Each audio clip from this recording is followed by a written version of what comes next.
Thomas Young, a master carpenter with hands that could shape wood like poetry, found himself in a quiet season.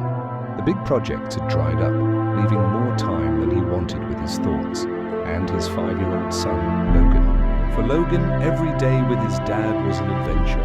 Dressed in his uniform, suspenders and a bright yellow hard hat, he was the ever-eager apprentice to his hero. One afternoon, seeing the familiar weight on his father's shoulders, Logan brought him a well-loved storybook about building castles. Can you build a castle, Daddy?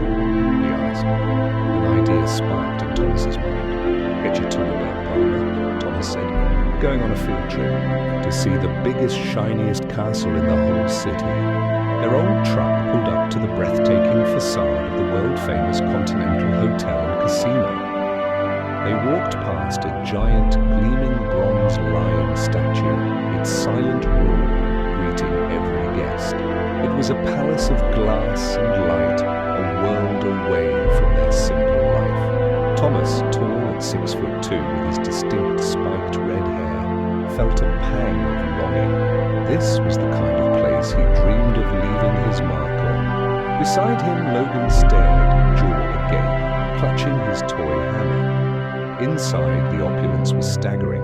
They wandered past the entrance to a vast, multi-level pool hall, a cavern of mahogany and green felt. As they stood in the grand lobby, a man watched them from across the floor. It was Steve Wynn, the owner, a man who had built an empire by seeing what others missed.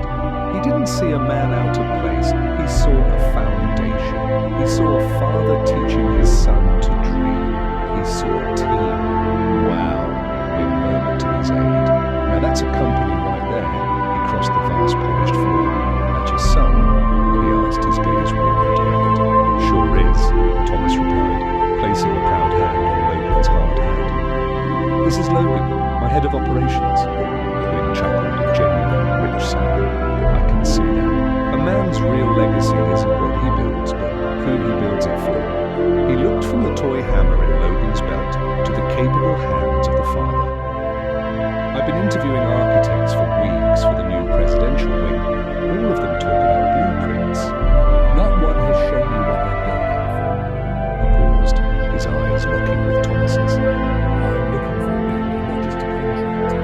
So, Thomas stood frozen, the words echoing in the grand space. $1 million job, the project of a lifetime, handed to him in a moment of pure, unexpected grace. Or because he was just being a dad.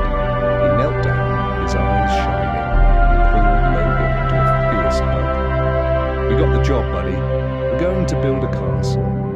The final shots show the new wing rising, a massive crane, a testament to the scale of the project. Life takes you far, in ways you can never predict. For a babysitting dad, a simple act of love for his son opened the door to a destiny he had only dared to dream of. Love your life, love your family, for that is the truest foundation of all.